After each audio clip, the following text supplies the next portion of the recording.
Welcome to the Social Hotelier Show. I'm Sam-Erik Ruttmann, and today we explore how purpose-driven hospitality can transform not just destinations, but people leading them. My guest, Portia Hart, is a visionary hotelier and a founder of Blue Apple Beach, the Green Apple Foundation, and Nuestra Cartagena, collective, a network of independent brands redefining Colombia's Caribbean coast. Her work challenges the traditional boundaries of luxury, blending culture, creativity, and conscience. From the shores of Tierra Bomba to the heart of Cartagena's Old Town, Portia has built a portfolio that celebrates inclusion, sustainability, and the art of meaningful connection. And at the core of it all, a leadership culture shaped by a woman. Portia's approach shows how empathy, collaboration, and courage can become powerful business tools, setting a new tone for what modern hospitality leadership looks like. Today, we will explore the movement behind Blue Apple and its evolution with the Pink Mango, the social impact of Green Apple Foundation, and the creative pulse of Townhouse and Speakeasy, the vision-driven Nuestra Cartagena, all leading to a conversation about legacy, equity, and purpose. Portia Hart joins me now to share the story behind the movement and what it truly means to build with intention. So Portia, welcome back. It's really great to connect with you and have a conversation with you today. Sam-Erik, it's always a pleasure. Thank you so much for having me. Well, when we met first time, we talked about Blue Apple Beach, and I will refer to it, but I think for the viewers who are joining for the first time, I will just put the link somewhere here. And then they can watch the first episode just to see how it all started, because it's an exciting conversation as it is already. But Blue Apple by now has becoming something of a legend, not just for its setting, but for the spirit it represents. It's more than a beach club. It became a movement in sustainable hospitality. So how do you keep the original sense of rebellion alive as it matures into a recognized brand? What a question. I suppose, first of all, I'd have to accept that Blue Apple is something of a legend, which makes me feel pretty cool. I'm going to have to hire you to do my marketing. I think part of my nature is that I don't like to stand still for too long. And Blue Apple, yes, she's 9.5 years old, so very much established. How do we keep that sense of rebellion? I think because all of my businesses and everything I do, in some small way, I think is my reaction to the world. And I have quite a rebellious spirit. And the Blue Apple that I live and run today is very different from the Blue Apple that I opened back in 2016. So when I came in 2016, and we won't go into too much detail on Blue Apple, as you say, because there's a whole other episode on it. But I really saw a burgeoning tourism scene in Cartagena, and I saw some really fabulous offerings in the center of town, and then not really anything of the same level on the island. So my focus was very much on quality. I had a very specific idea of the product that I wanted to develop and offer to the market. Today, there's lots of competition. There are lots of other beach clubs. Cartagena's tourism scene has developed. So me coming to market with a product is no longer particularly interesting. But what I've learned is, after living for a decade here in Cartagena, is that business can do so much more than just make money for its shareholders. And especially when you're operating somewhere like Colombia and then somewhere like the island that I operate on, where there's so much inequality, so much lacking, you begin to say, well, I've got this product and that serves, decent lunch and rosé and music to people, fabulous. But how can I make it serve more? How can I make it serve the local community, its neighbors? How can I make it serve local tourists? How can we create a space that is adding value at really every contact point? So I suppose the more I learn, the more Blue Apple can answer that question. And in fact, the other businesses that I'm involved in and the other initiatives that I'm operating. So when guests arrive at the Blue Apple, what invisible choices behind the scenes, ethical, social, or creative, most shape their experience? That is a tough question because our guests are all so different. And something that I've seen since kind of throwing away some of the rules about marketing and how we present our brands. Anyone who's seen the bad reviews about Blue Apple on TripAdvisor and Google and has read my replies will realize that this is somebody who's not following the rule book too closely. We've shed the rules, which means that we get a very diverse range of customer. So I might have a single or solo Black traveler who's a woman who says, I saw your story on the website and I was so moved that people like us can own our own businesses and that I can travel to a business that's run by somebody like me and I can support that business and feel safe. And that's maybe a very different story from somebody who is a vegan and has really struggled to find a hotel where they can be in a resort setting and actually have interesting food for 5 days, versus somebody who's just coming perhaps on their honeymoon and wanted to choose an ethical business. So I think we do so many things that speak to different people in different ways. Personally, what I look for when I travel, and something that I'm pleased that Blue Apple is able to achieve, is the platform that we give to our team. So yes, Blue Apple is in some ways the Portia show. It's my baby. I sort of created it. But I'm not there every day. As you can see, I'm not there right now. And I think what really makes it feel special is when you're a foreigner and you check into this place and every single person whom you speak with has a sense of ownership and pride and can talk to you not only about where you are, but about them as people. And that human connection, often we don't know that we're looking for it until we find it. And then we say, this place feels really special.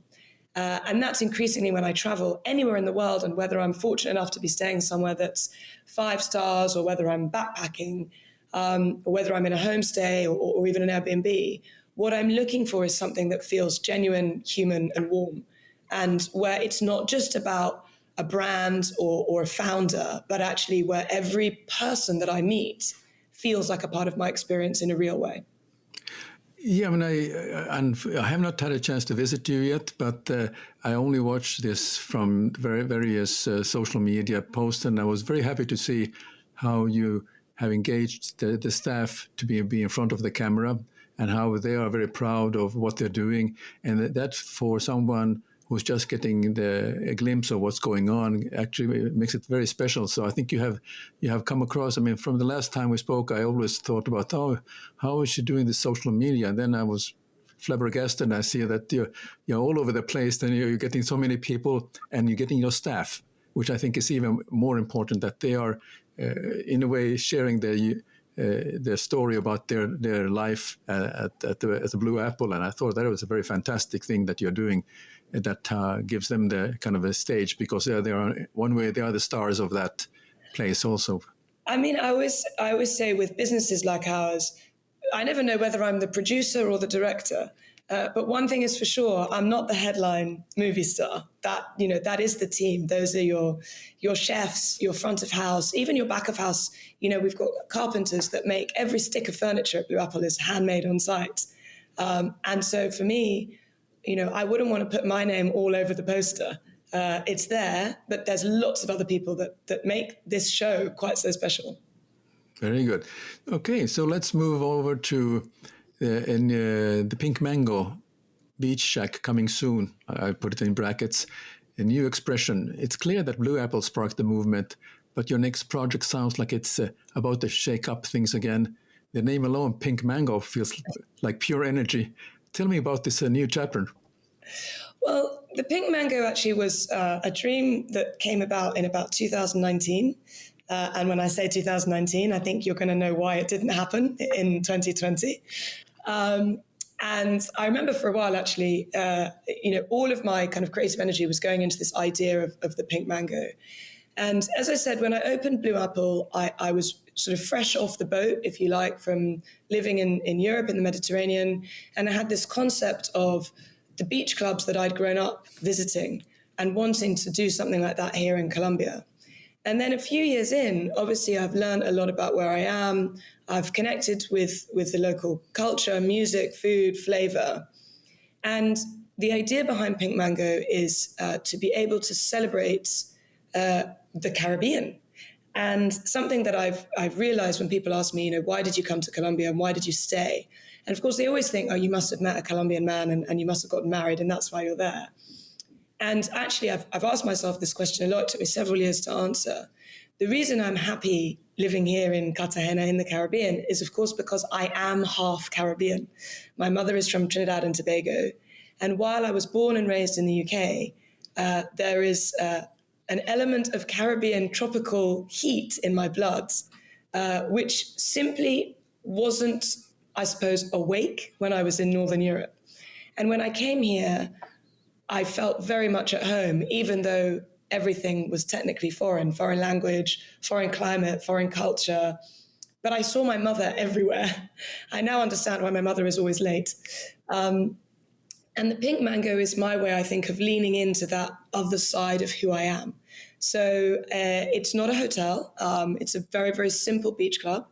And it's very relaxed. We use the word chiringuito, which is a Spanish word that kind of means something like a shack, but maybe sounds a bit more charming. We're not trying to make Pink Mango look fancy. We're not trying to say this is luxury, but we have the same executive chef. We have the same creative director. We have the same head of human resources, which is funny when you talk about hospitality and you talk about human resource, but actually our people are what make us so special. And then, of course, I'm there as well. So the idea we had was, how can we take the quality of what we're doing in Blue Apple and the values and our ethics, and how can we apply them to a business model that's more accessible so that we can have a lower price point, so that more local people can experience our way of doing things, so that more local people can come and have a meal that's affordable, but that's also ethical. And also, how can we ramp up the fun, right? So not having hotel guests, not being worried about being included in a Michelin guide allows us to be a bit more free and easy, and allows us to be more respectful of what island culture really is, which is kind of take it easy, coge la suave, as they say here in Cartagena. We don't have a coconut supplier at Pink Mango. If you'd like to have a coconut, someone goes up a tree, they bring it down for you, and when there are no more coconuts, there are no more coconuts. And I think that very much is the idea behind it. And it's also, ironically, a place where people from the hospitality industry can have a day off that is affordable, but also at a level that they are providing to tourists and guests visiting Cartagena, but it's at that same level and within their price point. Is there some sort of a new emotional or cultural territory you want to Pink Mango to explore, or something? Because I felt that the Blue Apple is more a conscious hospitality. Now, Pink Mango is a little bit different, but is there something that you could speak about a little bit deeper into what Pink Mango represents, so people can have a flair of what you're planning of doing with this? I mean, I think conscious or responsible hospitality, it will always be the backbone of everything I do going forward. Pink Mango, for me, it's about inclusivity.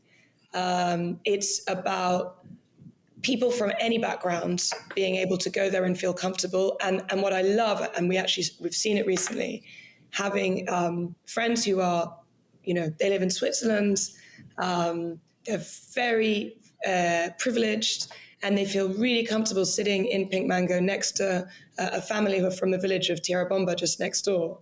And nobody feels awkward or out of place. And I think diving into this idea of how, yes, we come from different tribes, and yes, we have our different social circles and we have our different cultures, but that at the base level, there is a way that humans can all connect with one another.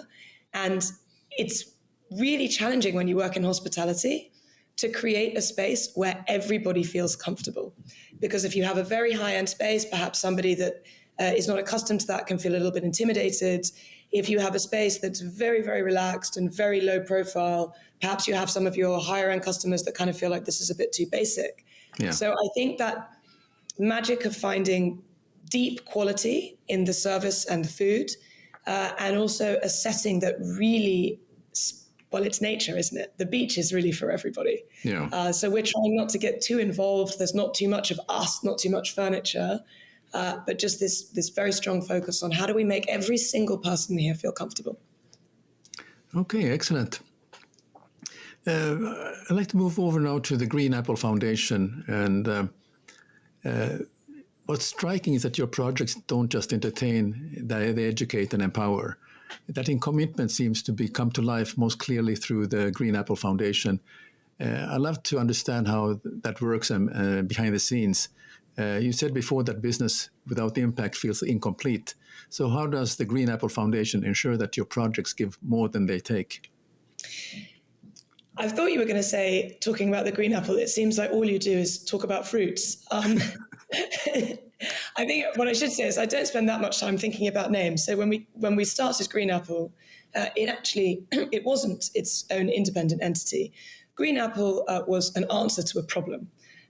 We worked on an island that didn't have any waste collection services. We needed to reduce the amount of waste we were producing. And we came up with a solution. And I say we, this was not my own genius. I worked with many very talented and very knowledgeable people. And the solution was so good that others came and said, can you help us with this problem? Because we have the same problem. And I wonder if I would do the same today. But at that time, I was very nervous about being seen to profit from doing something which I felt was not my area of expertise and not my primary business. So I said, okay, we're going to split this out. Blue Apple is not going to provide this service to our competitors. We're going to make a separate entity. And I'm going to be very, very clear to everyone that this is not a profiteering business for me.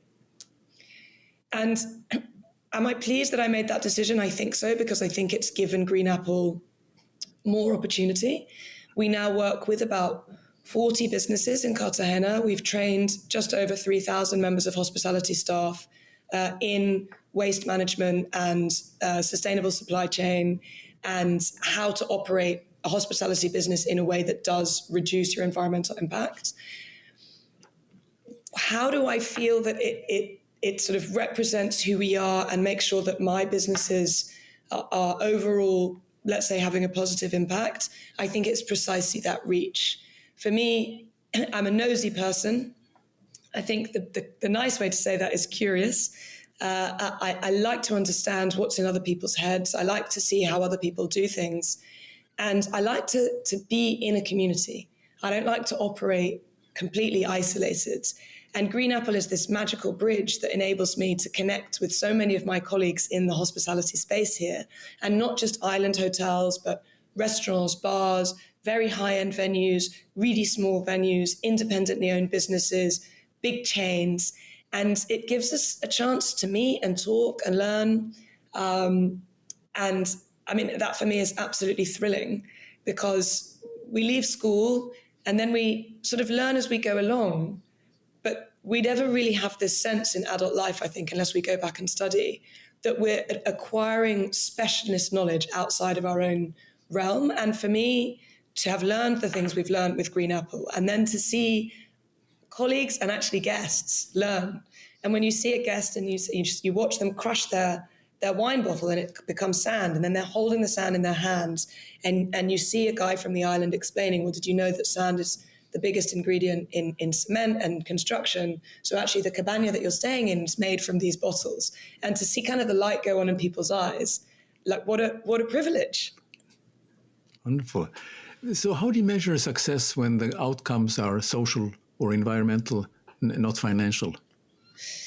This is a $1 million question, and I feel that somebody should write a book about it.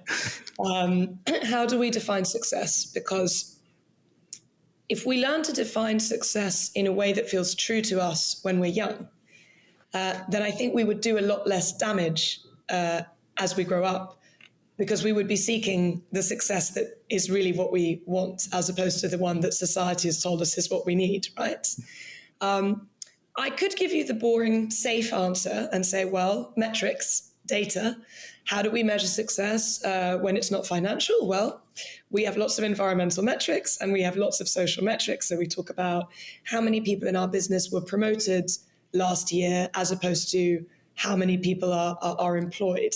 So how many people from different socioeconomic backgrounds had an opportunity to progress their career? That's a statistic. How many women are in positions of management? How much money did we put into the local community, not in terms of donations, but in terms of our supply chain. So how did our business economically contribute to our local village? How much water did we reuse? How much energy did we draw from our solar panels? But as I say, these are the dry answers. How do I measure success when it's not financial? And maybe I'm going to sound like a hippie when I say this, but how well do I sleep at night? How safe do I feel when I walk around my islands? How much joy do I get when I go into town and people say like, hey boss, hi Porsche, how comfortable do I feel? How enjoyable is my life? How many favors can I call in when I need one that people are happy to do for me? And I think when I add those things up, and I think how much money would those things cost me if I didn't have them by doing business the way I do it? How much would it cost me to have a bodyguard? How much would it cost me if I had to buy every favor? How much would it cost me to go to the psychiatrist or to go to the doctor to get sleeping medication? How much stress would I feel? And how much would it cost me to go on holidays to overcome that stress? And I think that for me is a successful approach, is to measure how you feel. There you go. I think you gave the very nice answer, and I think you should write a book about this. So you have this townhouse boutique art hotel, and then should I call it the urban canvas or somehow? But from the beach to the city, the townhouse seems to have a completely different vibe. It's raw, urban, artistic. That's how I feel when I read about it. How does that creative energy connect with the rest of your vision? Townhouse kind of came about. It was a bit of, I won't say it was a mistake, but it was an opportunity. So my partners in Blue Apple had the opportunity to rent this gorgeous building in Cartagena. And they normally run Airbnbs, but they said to me, we think this could be a nice boutique hotel. Would you want to come in with us? And we have the same partnership that we have in Blue Apple, but we'll run it. So if you could just help us come up with the concept. And I thought, I'm an island girl. I grew up in the countryside. I'm not an urban person. I don't actually love being in cities and being around concrete. So I sort of hesitated, but then I thought, this could be kind of fun, right? I get to do something different. I get to explore another side of myself. If you spend some time on Townhouse's website and on our social media, you'll see Townhouse has a real sense of humor. And being in an urban setting, I think just gives us a little bit more connection because people can just walk in. We don't have to do quite as much work to connect with either tourists or with local people. And again, Townhouse gave us an opportunity to create something that nobody else was doing, which is, what I love to do. And it sounds crazy to say it because today, if you come to Cartagena, there are rooftops all over the place. But when we opened Townhouse, there were no rooftops that were open to the public. So the hotels would have their private rooftops for their guests. And if you knew the guy in reception or if you asked very nicely, you might be able to negotiate to go upstairs. But when we opened, we said, no, this is a bar on the roof. It's for everybody. And many local Cartagena people would say to us, I don't remember ever having a cocktail at sunset on a rooftop in my own city. And those comments matter to me because tourism does have its roots, I understand, in colonialism and in being extracting and in very much the idea of wealthy people traveling to places so that they can relax, so that they can have sun. And it hasn't always been built around the idea that it can be for local people as well as it can for visitors. And Townhouse was just another way to do that. And the art side, I'm not an artist. I have no talent at all. But to have a canvas where we could just have fun and bring creatives in and not take ourselves too seriously. And we have walls. In Blue Apple, remember, I don't have that many walls. It's all outside. So it just felt like a way to explore my frustrated inner artist who has no talent but loves to be surrounded by beautiful, cool things. Very good. So was there a goal to blur the line between guest and local, Yes. or erase it entirely? I think lines are rubbish. And I say that in every way. I think economic lines with arrows pointing infinitely into the sky when compared with circular economics don't stand up. I think lines that divide us are silly because, of course, we now talk about intersectionality and we're so many different things. I think everything is a scale or a spectrum. And yes, in the medical world, we have to have a point at which we say, well, this is a diagnosis, and before that point, it's not. But lines, to me, they're not something that I think about or I live with or I try to respect. And we're humans, and if I'm living in Cartagena, I have the same right and expectation to enjoy my city as somebody who's visiting. And likewise, when I travel, I don't want to be put in the box of being like, oh, she's a tourist, so she'll want to do this. To me, I'm traveling, I'm simply existing in a different space. Yeah. And I think that maybe is something that you see across all of the things that I do. They are for all the people that want to have a good time. There you go. So how do you mean authenticity when the art scene and boutique hospitality can easily become performative? Constantly asking ourselves questions is a good way to check in and remind yourself why you're doing what you're doing. And Townhouse is a very good example. Actually, we've changed it quite a bit since we first opened because the world around us changed. And we said, okay, well, the question that we're answering is no longer the same question. There are now plenty of rooftops. There's lots of accessibility. Cartagena's opened up. There's lots of boutique hotels. What can we do differently? And that was actually when the art element really came into play. And we leaned into this idea of artist residencies, where artists can come and actually pay their stay by leaving a piece of art or a mural, or by being a musician and performing. Or actually, we've had environmental engineers who've come and helped us do things at Green Apple. And I consider that a form of art in and of itself. Yeah. How do we make sure we're not performative? I think it's also because the people that I work with, we do what we do because we enjoy it and we love to challenge ourselves. So when something becomes easy and we feel like we're coasting, instead of sitting back and celebrating and relaxing and having a pina colada, we always seem to find a way to get another challenge in the door. And I think that comes across through what we do, and our clients can see that. So you have a members-only speakeasy bar here also.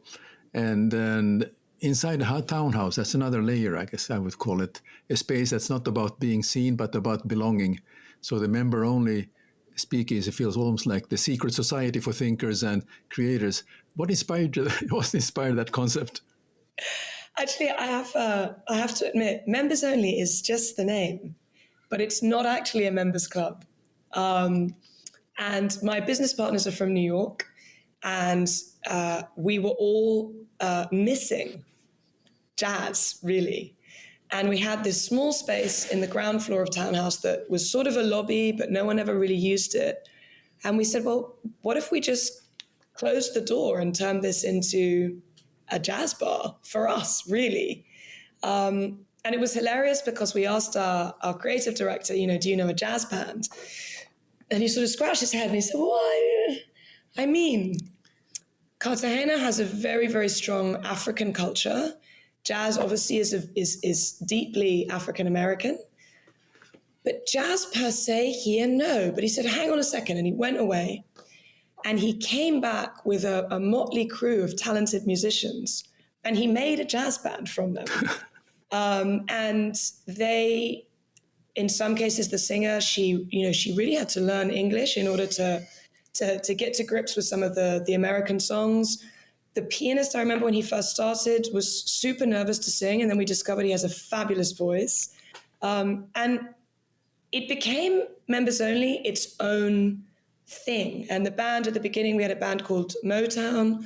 Now our band is called Lake Avenue. We run a show called Cartagena's Got Talent, where every month or every couple of months, we try and find new talent in Cartagena. And we've discovered that what happens in Townhouse kind of for the visual arts is happening in members only kind of for the performing arts, that it's become a space where musicians who want to do something a bit different or dancers who want to do something a bit different can try it. Because, of course, I live in a city which has a thriving wedding industry, a thriving events industry. So if you are a talented musician or dancer, generally you can make a really good living by doing what sells. And I think what members only is a little space where people can practice maybe what doesn't sell, but maybe what feeds their soul. That's an excellent idea. I mean, and also that the idea that you call it a speakeasy as a membership club, but in fact it's not. And that gives a nice stage for talent over there. Nice. So let's move over to the Nuestra Cartagena. So if you to look at all these projects together, Beach Club, the hotels, the foundation, they seem to orbit around a bigger idea, maybe a collective identity. And that's what Nuestra Cartagena seemed to capture. How did that idea evolve? So since 2024, Cartagena has seen a downward trend in numbers. Now, according to Colombia, which is the National Tourism Board, numbers are up. But when we speak amongst ourselves, anecdotally, across my sector of the industry, everybody's saying, well, numbers are really down. And inflation has been pretty tough. And we're operating the last couple of years, I think everybody in hospitality, not just me in Cartagena or in Colombia, but I think people around the globe, it's a tense moment. There's economic uncertainty. There's a lot going on. And rather than sort of complain about it, because that's obviously always our first instinct is to just sort of say, oh, well, things are really difficult and this is really hard. And, you know, the tourism board should do more and someone else should do more. And it was kind of weighing on my mind. And I went for a long run. I used to run marathons and I don't here because it's far too hot. But if I'm kind of stuck somewhere and I'm frustrated, I hit the running machine. And after about, I think it was 60 minutes, I did my full hour. And this kind of light bulb came on. And I said to myself, numbers are down, but this city has more to offer than it's ever had. I've been living here for 10 years. When I first came here, I fell in love with it, but there were maybe like 2 good restaurants. You know, there weren't that many great hotels. We didn't have, you know, that many bars on offer. And I think now there's somewhere to eat, drink, dance, play 3 times a day for 2 weeks and not get bored of it. And they're all independently owned. And they're like all of these businesses are driven by members of the community. And I was thinking to myself, you know, if I go, and I'm going to sound very privileged when I say this, but bear in mind that I used to live in the south of France. If I go to Saint-Tropez or if I'm hanging out in Monaco, you know, yeah, the quality is good, but I'm in these businesses that are owned by private equity. There's maybe not a person behind them. When I travel the world, I've never really seen a place like Cartagena where it feels that it's owned by people and not by companies. Like, that's really special. So I went around and I knocked on all the doors of all my friends' businesses. And I said, look, guys, we've got an amazing story, but our authorities or our tourism board probably doesn't really know how amazing our story is because they're looking at it from the big picture. And so they may be putting a picture of, you know, a cathedral up on a poster and saying, this is Cartagena. But what we've got, which we know because when our friends come to visit us, they tell us, this is the most fantastic city. What an incredible experience. Wow, your lives. Why don't we tell that story? So I managed to convince about 20 businesses, I think we are now, to all chip in a bit of money every month to pay for PR agencies around the world. So we hired a PR agency in New York, one in London, and one in Mexico City.